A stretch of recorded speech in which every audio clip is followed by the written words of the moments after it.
Oi pessoal, tudo bem? Estou aqui de volta para dar continuidade àqueles vídeos que eu já comecei fazendo sobre a falta de afeto afeta a vida. E agora, nessa oportunidade, eu vou falar um pouco sobre a juventude e um pouco da fase adulta. Uma faixa etária compreendida aí entre 20 a 30, 40 anos, tá bom? Vou falar das coisas principais que acontecem nessa faixa etária, dizendo respeito à afetividade. Então, na verdade, o afeto, ele é presente e importante em todas as faixas etárias, desde a gestação, como eu mostrei no primeiro vídeo, até a terceira idade. Agora, a forma dele se manifestar e a forma da gente vivenciá-lo é que vai mudando de acordo com as necessidades e de acordo também com as modificações que a gente vai sofrendo ao longo da vida.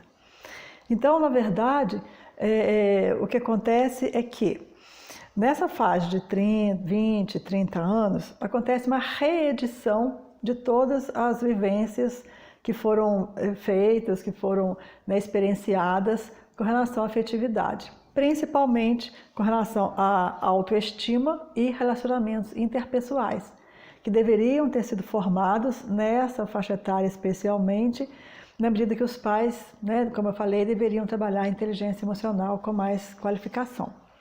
Mas independente disso ter sido acontecido ou não, é sempre possível a gente reformular. Nós temos uma plasticidade muito grande e a qualquer momento que nós percebemos qualquer deficiência, qualquer coisa que não foi feita da forma como deveria ter acontecido, até porque os pais muitas vezes erram querendo acertar, quase sempre, isso acontece. Então é possível a gente ressignificar, é possível perceber coisas novas, aprender coisas novas e fazer coisas diferentes. Então o que acontece? Nessa faixa, então, como eu tinha falado, a autoestima e relacionamento interpessoal é que normalmente acontece. Então, é uma fase que tem que fazer escolhas afetivas e profissionais. Normalmente acontece aí a partir dos 20 anos. E com relação à escolha afetiva, as pessoas, via de regra, não são todas, mas via de regra, escolhem seus companheiros, os seus namorados, esposos, esposas, a pessoa que quer conviver até o fim da vida, pelo menos teoricamente. É também a fase que escolhe os amigos, a gente fica mais seletivo para escolher os amigos. Uns a gente tem mais perto, com mais intimidade, outros a gente tem mais distante, mas a gente é mais criterioso do que em outras fases. E com relação à profissão, vou falar daqui a pouquinho. Mas com relação a essa questão de família, eu quero fazer algumas considerações que eu acho importantes a gente refletir um pouco sobre elas.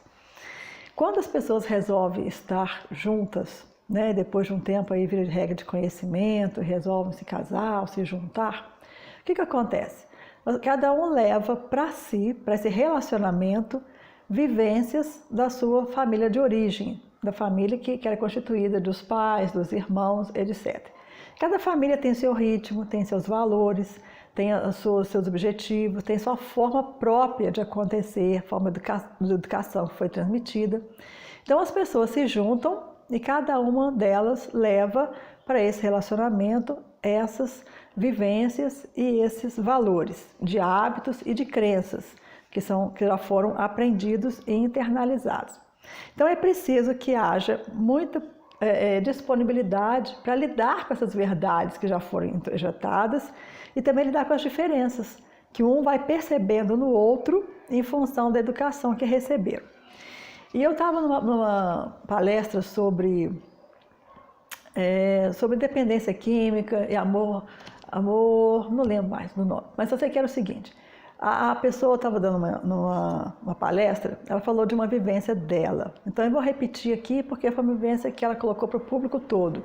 Eu não tenho o hábito de falar dos meus clientes, de coisas que eles me dizem por questão ética. Mesmo omitindo nomes, eu não gosto de fazer isso por respeito às coisas que eles me falam. Mas quando eu vejo coisas nos livros ou coisas que alguém já colocou isso em público, como nesse caso, então eu me sinto à vontade de falar, porque aí é uma coisa que a pessoa mesmo falou e ela resolveu expor. Então ela contou Amor Exigente, lembrei do nome. Então é o seguinte, ela falou assim, ela era uma família da cidade, tem só um irmão, uma família pequena, e ela se apaixonou por um rapaz que tinha uma família muito grande, uma família de 10 irmãos, e ele tinha toda uma vivência de morar em roça. Ele foi criado numa fazenda, morava em roça, com todas aquelas experiências típicas, né, de fazenda e etc. E se apaixonaram e se casaram. E então ela engravidou e foi ter o primeiro filho. E a família dela toda muito empolgada, era a primeira filha que tinha casado, o primeiro neto que ia nascer, e para eles assim, era o acontecimento do século. E na família dele, já composta de muitos irmãos, eles eram dos mais novos, então a coisa de ter filho era uma coisa muito natural. E a mãe dele tinha filho quase todo ano, era uma coisa assim, que os filhos mais velhos ajudavam até no parto, com as parteiras, então era uma coisa assim muito natural. E os dois então casaram e ela foi ter a criança, e na noite que ela passou mal, né, foi de manhã cedo, a bolsa arrebentou, ela falou, nossa, está passando mal e tudo. Ele falou assim, olha, você vai para o hospital com a sua mãe e eu vou para uma reunião que é muito importante, eu não posso faltar. E ela ficou horrorizada com aquilo, achou que ela estava sendo abandonada, mas ele saiu, foi para a reunião e ela foi para o hospital com a família dela, né, de origem. Foi com a mãe, foi com o pai, teve a criança. No final do expediente, ele volta, vai para o hospital, leva flores para ela e fica ali. E ela ficou absolutamente indignada, supondo que ele tivesse feito uma desfeita, que ele não estivesse valorizando o nascimento da criança, e ficou com aquela mágoa no coração por algum tempo. Anos mais tarde, voltando ao assunto, e depois de ter aprendido algumas coisas, até com amor exigente, que é uma coisa muito interessante, ela falou para ele, olha, naquela vez, né, eu fui ter a criança e você não foi e tal, fiquei muito sentida. Ele falou, mas como assim ficou sentido? Ter criança é uma coisa tão natural. Minha mãe tinha filho todo ano e era uma coisa assim tão rápida, tão tranquila, parto natural, e os bichos nasciam lá no campo de ajudavam os cabritos a nascer, ajudar. Não vejo tanto problema assim. Você estava sendo assistido, seus pais estavam lá, anestesia, médico, o que eu ia fazer lá? Ficar na sala esperando, andando para um lado para o outro? Não. Aí ela pôde perceber que a forma como ela vivenciava o nascimento do filho era completamente diferente da forma que ele vivenciava o nascimento de um filho. E ele, na verdade, não estava desprezando ela, apesar do sentimento dela ser esse. Mas ele estava imbuído e ele estava seguindo o ritmo que veio da família de origem, com aquele significado que era diferente do significado que ela dava para o mesmo fato. Isso acontece, estou exemplificando isso, mas acontece muitas vezes em muitos relacionamentos. Os casais, às vezes, se desentendem por conta também dessas diferenças de valores familiares, que já vêm introjetados neles e que eles vivem com muita tranquilidade, que para o outro é uma estranheza. E aí a importância do diálogo, do entendimento, de fazer acordo, para que as pessoas não fiquem se desentendendo assim, né, sem nenhuma necessidade. Uma outra coisa também que causa muito conflito, né, dentre muitas outras coisas, posso até fazer um vídeo falando sobre isso, mas é a questão do filho único.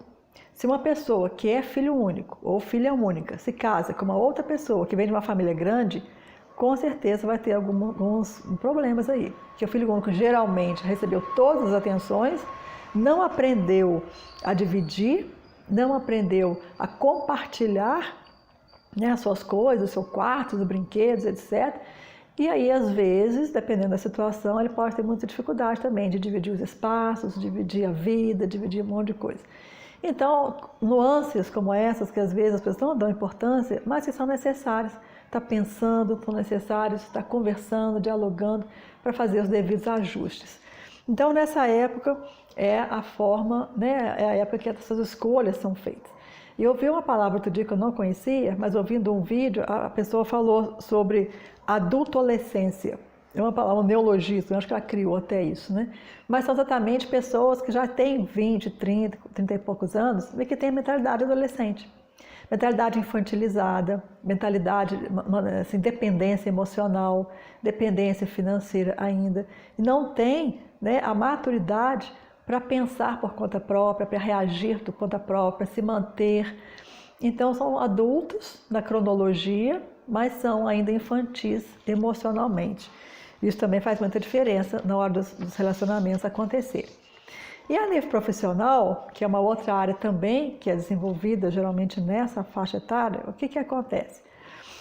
As pessoas já com esses valores de familiares já conhecidos, né, na sua experiência, elas vão levar esses valores, essas vivências familiares também para os seus empregos. E a gente percebe, especialmente nas empresas, nos trabalhos que são feitos em equipe, né? E hoje a inteligência emocional está sendo muito valorizada, mais do que os próprios currículos.